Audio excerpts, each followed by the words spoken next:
Shalom, selamat pagi jemaat Tuhan. Berjumpa kembali dalam doa pagi online.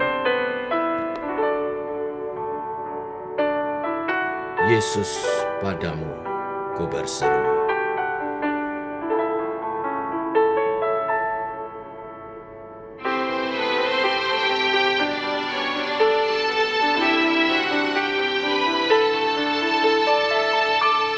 Kau Tuhan,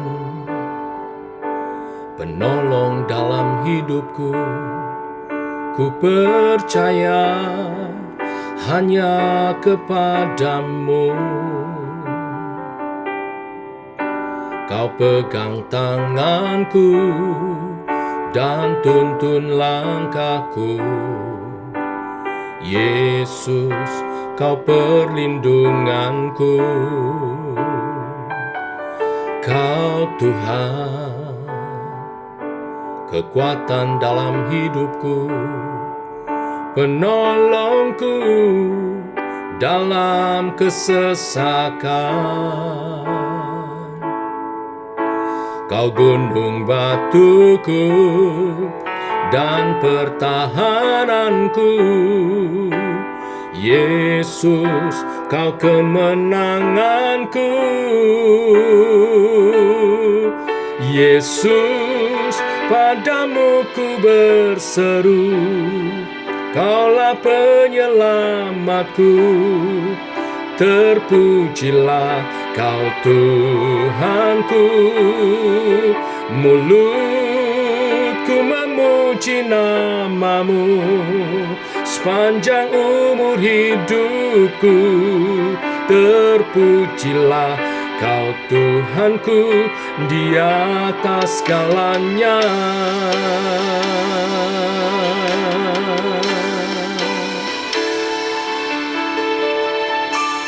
Kau Tuhan,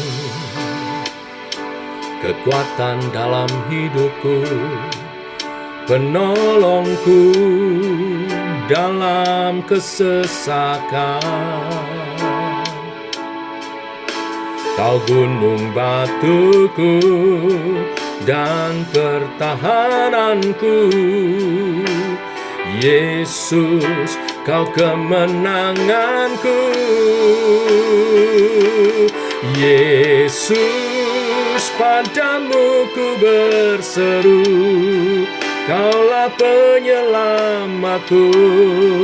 Terpujilah kau Tuhanku. Mulutku memuji namamu sepanjang umur hidupku. Terpujilah kau Tuhanku di atas segalanya. Kaulah sumber kuatku. Kaulah kehidupanku. Kaulah pertahananku. Ku percaya padamu.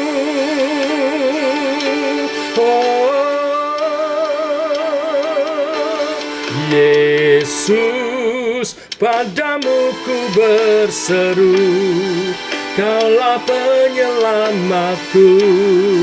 Terpujilah kau Tuhanku. Mulutku memuji namamu sepanjang umur hidupku. Terpujilah kau Tuhanku di atas segalanya.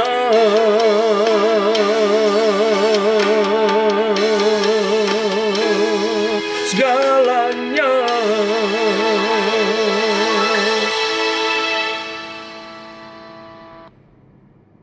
Tiba waktunya untuk kami merenungkan firman-Mu.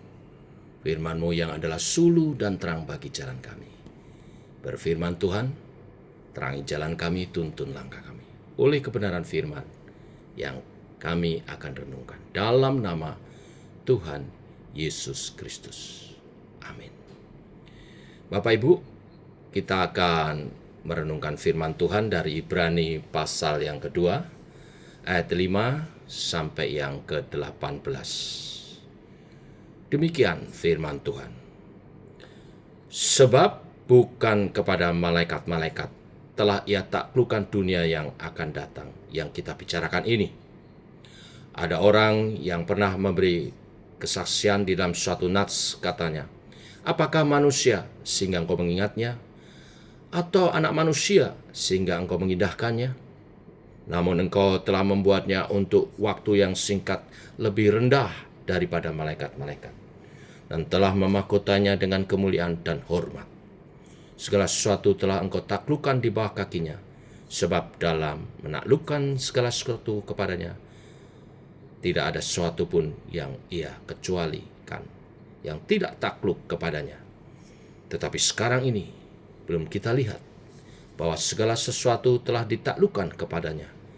Tetapi dia, yang untuk waktu yang singkat dibuat lebih rendah daripada malaikat-malaikat, yaitu Yesus, kita lihat, yang oleh karena penderitaan maut dimahkotai dengan kemuliaan dan hormat, supaya oleh kasih karunia Allah ia mengalami maut bagi semua manusia.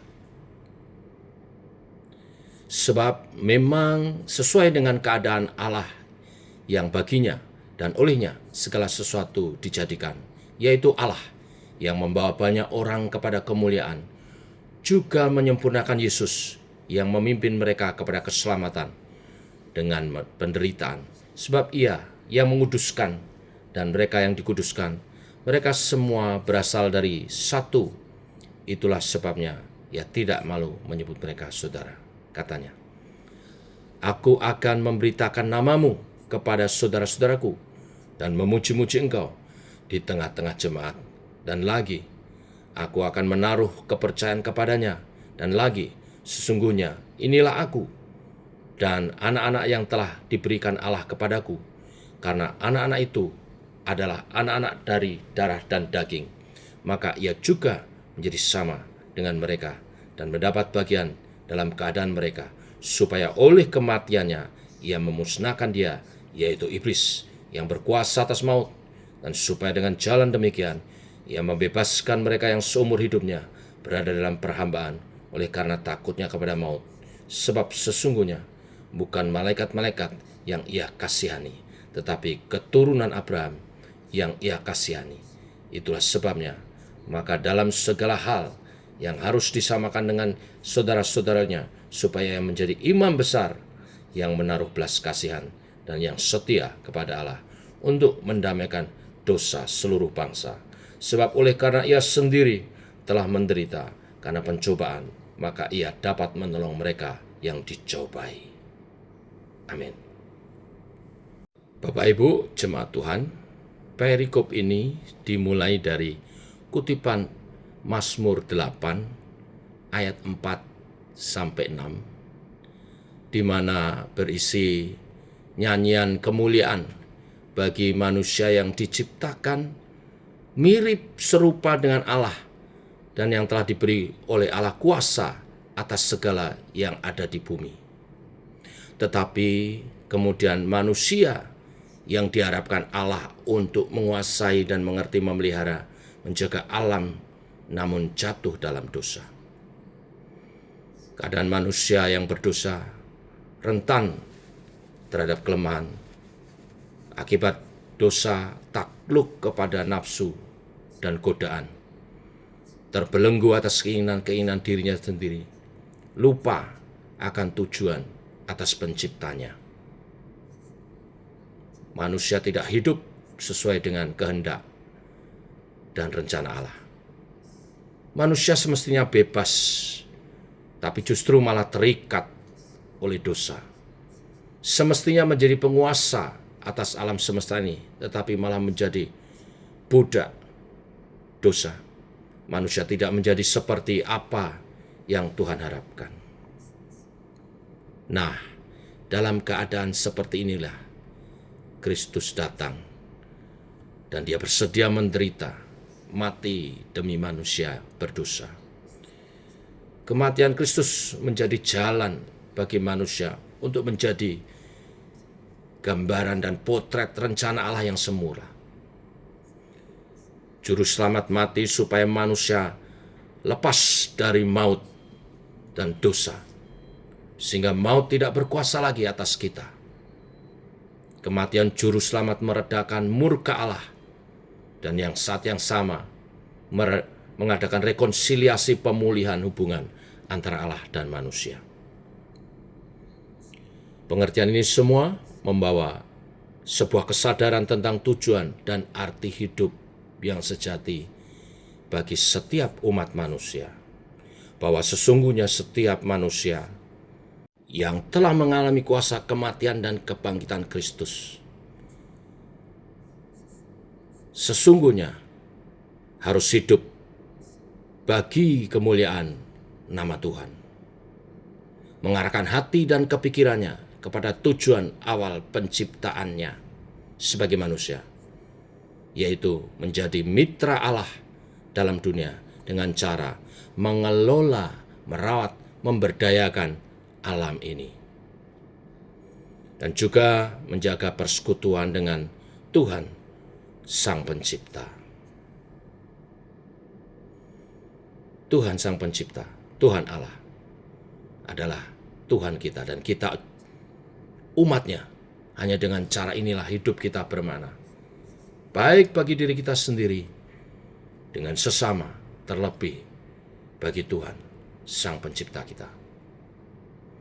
Biarlah kebenaran firman hari ini mengokohkan kembali dan menyadarkan kita kembali tujuan kita diciptakan oleh Tuhan, dan karya keselamatannya yang menempatkan kita kembali untuk ada dalam tujuan penciptaan kita.